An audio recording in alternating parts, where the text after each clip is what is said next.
Welcome to The Center, a show centered around women and girls who have experienced domestic abuse and trauma. The show provides tools and resources to help women and girls achieve their highest potential. My name is Veronique George, and I will serve as your host. I'm joined by co-host Shayla Hernan Edmonds on the show today. Shayla, thank you so much for being here. Thanks for having me. Hello, everyone, and welcome to the Center. And we're honored to have our guest, Chelsie Hart-Smith. Chelsie, we're thrilled to have you. Thank you for joining the show today. Thank you for inviting me. I'm so happy to be here. Absolutely. Chelsie Hart-Smith is the founder and publishing editor of Triad Voice magazine, a community magazine that amplifies and propels the voices of women of color throughout the Piedmont, Triad, North Carolina region.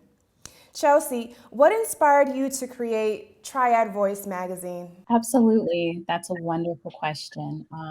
I think that many times we start things because we're very passionate about what we're working on.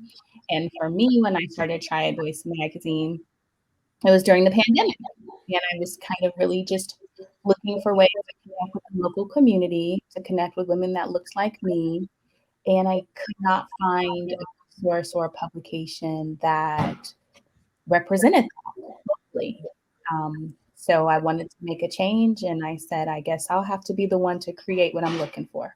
And I'm glad that you did. I was really excited when I heard about the launch of Triad Voice. You mentioned just a moment ago representation and not seeing yourself. So tell us a little bit about what it means to you to lift up the stories of women of color, putting us on the forefront instead of in the background. What does it mean to you, and what has it meant for the community so far?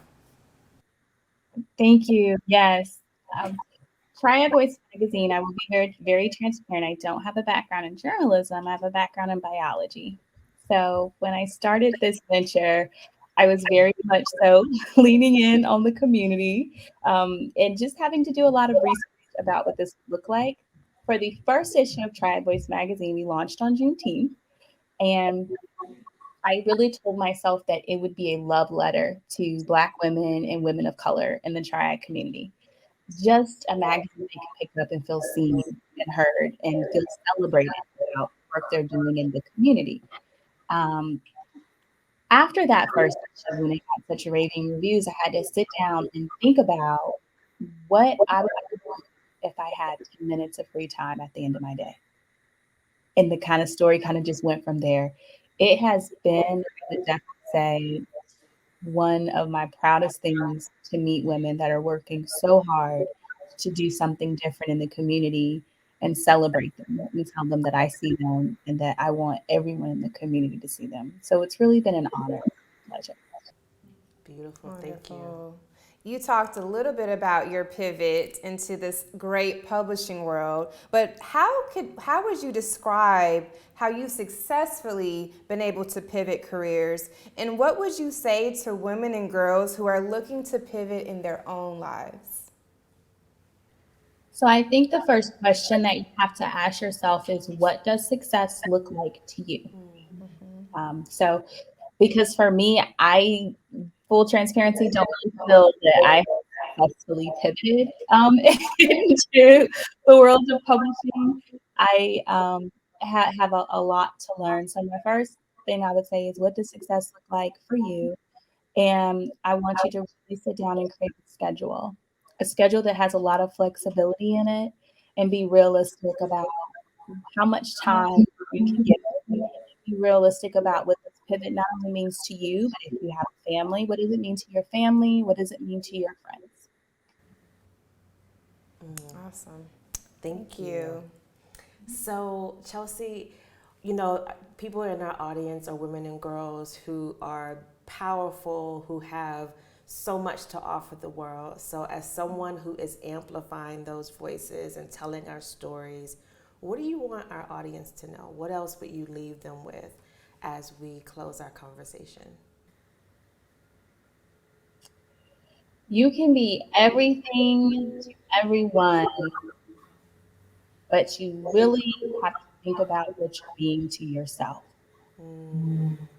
So today, when I was growing up, I saw women doing things, but today the things I see our girls doing is absolutely incredible. I see so many women like you and Shayla just out there just doing things that I never dreamed that I could do. And I see women all the time with different events, and I just always think to myself, are you tired? Are you tired like I'm tired right now? And if so, how are you pouring back into your cup? How are you pouring back into yourself? Because we know we're our best when we're rested and when we're nourished. That's when we produce our best work. That's when we're most creative. So while you're out there doing all these amazing things, while you're out there being bold and brave and breaking standards, please remember to pour back into yourself along the way. Thank you so much for that, Chelsie.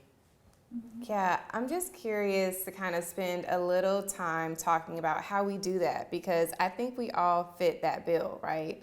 How do we all pour into ourselves? Just really quickly, can we share? Absolutely. So full transparency, when I first started Chive Voice, I don't believe that I anticipated the feedback from the community. It really was like a wildfire, and it kind of just exploded.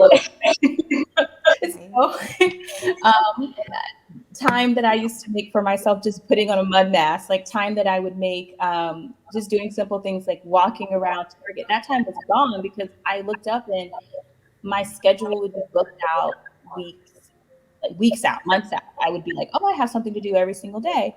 So what I actually recently did was I unexpectedly took 2 weeks off because I was burnt out. And I sat down and really thought about how I can prioritize myself moving forward and what that looks like for me. And what that looks like for me is being very intentional about my schedule and what I have planned out for the day and the week ahead.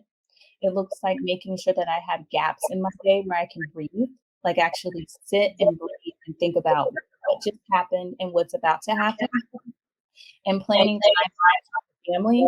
I have 3 and planning time out for me by myself. I also have a hard stop every day from when I'm done working. And when I'm done working, I make sure that I'm intentional about sitting down in a corner and reading a book and drinking tea because that helps regulate my nervous system at the end of the hectic day. So I guess I would say I'm still learning about, what it looks like to pour back into yourself. And I guess I would say if you're me and you maybe didn't plan that out somehow in the beginning, it's okay to just hard stop and then slow restart while you figure it out. I like that. That's good, Chelsea. Thank you so much for sharing. That was beautiful. It was. So now you want my answer. Well, first I'll say that I'm a work in progress, but the things I do most consistently are therapy. I get my sleep. There may be times where I may need to, if it's crunch time, I may be up late, but I never allow that to become the norm or the pattern. I garden. Being in nature and just taking time to be in my garden is something that is actually really restorative for me. And so I make time in my schedule to do that. And I take mommy-cations. So I'm a mom of 3. I'm married. I've been married for almost 15 years. And my family understands that part of me being there for them is me being there for me. So I go on vacations without them. And I go on vacations with them too. So don't y'all be in the DMs and in the comments saying, oh my goodness. But, creating time that I have that's for me or to be with my girlfriends. I'm an introvert, so going in and being in my shell is actually how I do all the things that I'm responsible for and that I desire to create in the world. So I don't always hit the mark, but I'm really intentional about making sure that I carve out some time for myself. And I love everything that Chelsie shared as well. Yeah, same. So what about you? Love everything that you and Chelsea have shared. I have to have balance in my life. So I work in marketing, and what really centers me is being able to balance that with the arts. I'm a playwright, as our audience knows, and so just being able to create in a different type of capacity helps me to pour back into myself to further develop my gift. I love dancing. I'll take a dance class. I will go to an art museum. I read a book called The Artist's Way, and The Artist's Way by Julia Cameron really encourages you to take artist dates. And so that's kind of stayed with me throughout my career, is just to make time every week to go on a date with yourself, something that you enjoy. And then I started working out and exercising, which Shayla put me on here. So I'm so grateful that I'm taking time, carving out that time to care for myself. And in doing that, I'm finding that it puts me in a better mental space, that unknowingly, I'm not like consciously saying, oh my God, I'm taking care. Like, it's just, it makes me feel better that out of all of the many things I have to do, that I'm saying I am important as well as all of these other things, and my health is important. So I would stick with those three things right now. Thank you, ladies, for sharing that. I really appreciate you. Love it, love it. Yeah. All right, well, that brings us to the end of the conversation. Any final thoughts or anything else before we wrap? I was just thinking about what you and Shayla were sharing about how you refill your cups. And I just would also add that that looks different in different seasons of life.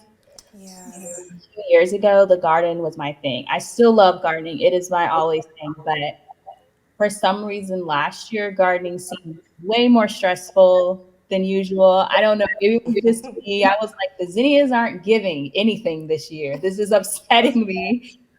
So I would say just be patient and accept that some seasons rest looks different than other seasons, right? Yeah, That's such a great point, Chelsie. Thank you for reminding us about that. absolutely.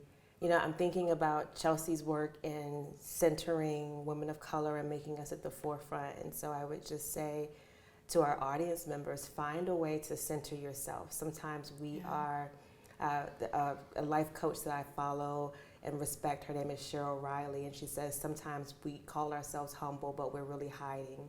And so how can you stop hiding in your life and be at the forefront of your life so that you represent you?